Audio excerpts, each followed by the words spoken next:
We have all the cool Blue Eyes builds in the world. We get to see Valmonica back in action and some Darklords too. Make sure you guys smash the living crap out of that subscribe button so you guys don't miss out on more awesome content. So Blue Eyes is a very, very fun and a very, very interesting deck right now because Rose Pomelia has kind of changed the way that players are kind of looking at the tech choices going around this deck. Has the deck gotten a little bit better? Oh, yeah. Rose Pomelia giving you access into Dominus Purge, I think has greatly helped give this deck some extra consistency. There's also a world where this is, in fact, a spellcaster-like tuner monster that does slightly matter, like, that much in terms of, playline. But I like the fact that it also further gives you protection to, making sure that, your true light can't be picked off by something from the opponent. There are actually benefits to having Rose Pomelia sitting on your field because that protection effect does actually matter. Now, Japan gets to do some things I wish we could do. They actually get to play the Deep Eyes. We don't get to play this until November, which is crazy, almost like a year after this card's inception. We're finally going to be getting this. But, I mean, this does add a light level 1 tuner, so, you get access into Maiden, or if you've already got the Maiden, you can pivot into the Sage that, further grants you access into the Effect Veiler, which has been really, really good, actually. Veiler might not have the best usability in some of these formats, but I do appreciate the pivot point here being able to help this. Also, you do see we are playing Kaiba Man the Legend. That's the reason why you choose to play 3 of the bricks here. Obviously, the bricks are bricks, but it does kind of help out when you start getting into like the extra added effects of, trying to cheese out the very big fun card. The very big fun card is absolutely a blowout and wins games. Also, you do notice we are playing Spatial Trunade in this list. Spatial Trunade is very much a strong blowout card. If this does end up popping up in a situation where you're able to clear off a field and then, force those cards to just be gone, it's actually very, very strong. Next up here, we get to see a shift here. Now, this is what I would consider would be probably my go-to build to want to try to play with Blue Eyes. You do see we are playing Rose Pomelia in here, but we've actually kind of reduced our dependency on the card. We're choosing to play it as an additional copy of Purge, basically, but it's also a monster that we can see as a provided additional benefit to, kind of setting up the field. Now, you're also going to notice down here in this extra deck, we are playing the Halki Fibrax Prism, we are playing the Luin, and, of course, we are playing Georgius as well. The fact that this build gets to do some nastier things than the more standard Blue Eyes list, where you're kind of like pivoting into some more crazy shenanigans, is a little bit insane, to actually say the least. You're also still playing the 1 copy of the White Phantom Beast. You gotta remember, this is still your special summon target off of Heavenly Spheres. You still roll this thing on up, the opponent's kind of forced to deal with this, and they're like, oh boy, great, I love this.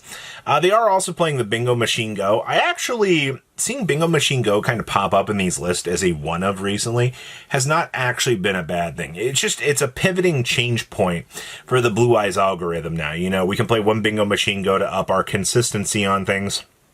And honestly, it's not bad. You also see we are playing the Primite package in this list. I do think the Primite package is still kind of the way to go. It gives you rotation into the Blue Eyes. You're also going to notice there's only 1 Blue Eyes in this list. Yeah, incredibly so. Blue Eyes is just one of the biggest bricks that you can kind of toss into this deck. And it's kind of sad, actually. I wish that it wasn't necessarily the case, but, Brick Eyes is just vanilla monsters. While you can still play a theme around them, they're laggy within the world of Yu-Gi-Oh! Now, this list, this caught my attention. I gotta say, though, seeing somebody go, what if we play Emissary of Darkness in our Valmonica Fiendsmith deck? The first thing I thought to myself was, that is one of the coolest ideas I think I have seen in a while. Because, obviously, the Valmonica stuff, you might not know this, but this is a Light Fiend monster. You know exactly what this stupid thing requires? A Light Fiend monster.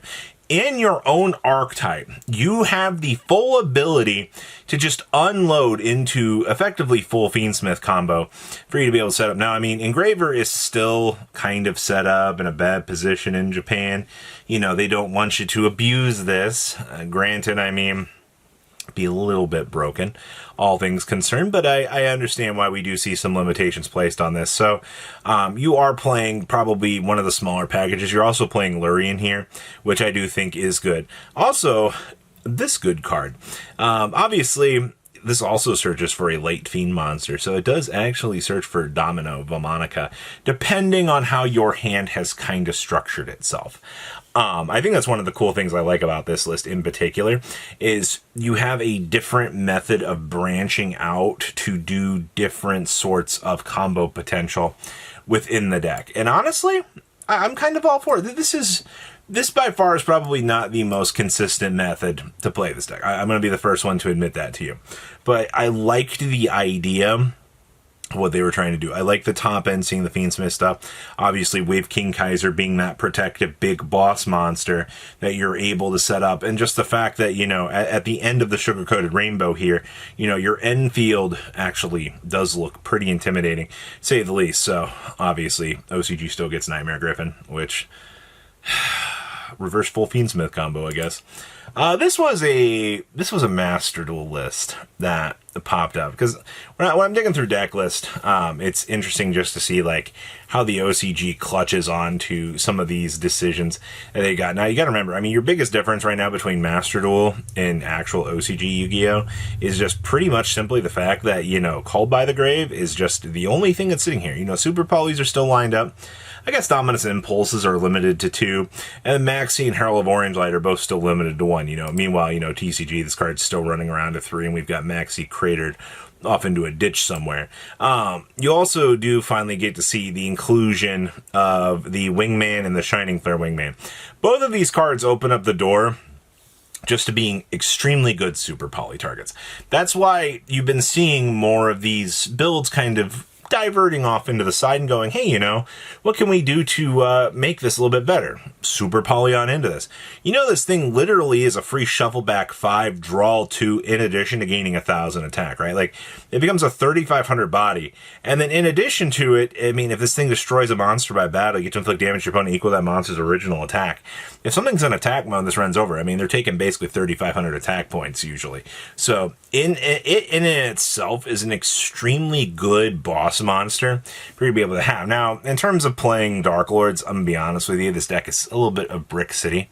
I'm not going to be the first one to sit here and disappoint you in that, but we are playing some good Trickstar cards in here. And by good Trickstar cards, we're playing Kochika and the Nightshade, which are just extremely both good cards to be able to kind of include within the deck. So, I like this.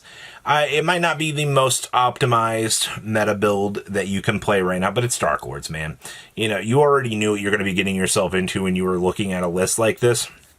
And obviously, you know, you're looking to experiment around with some fun ideas.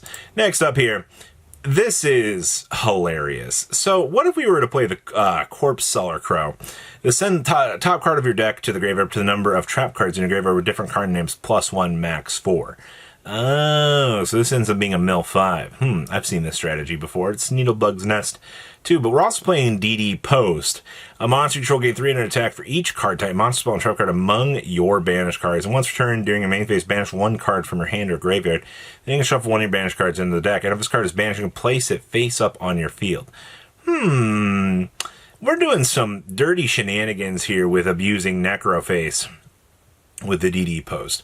As long as you can get a Necroface to feed the DD Post, you can kind of spin back around here and ensure that the DD Post will just kind of keep things going, so you can kind of keep the facilitator running. And obviously, this is where you see the Fairy Tale Snow and all this other little fun fancy jazz coming in here. This is also where we get to see the Spiritual Swords of Revealing Light being one of those banish it and shut your opponent off from being able to attack directly for this whole turn. We don't really talk enough about the Spiritual Swords of Revealing Light's actually like additional effect actually mattering, but this card actually is pretty insane for what you can do. So this is by far probably the newest level of dirty Yu-Gi-Oh! I think I've seen. DD Post has been doing some crazy things, and I'm kind of here for it. So what do you guys think about everything? Please, you know, leave a comment down below. Tell me what you guys think. I'll see your beautiful faces back here later in the day, guys. Patrons, thank you. Thank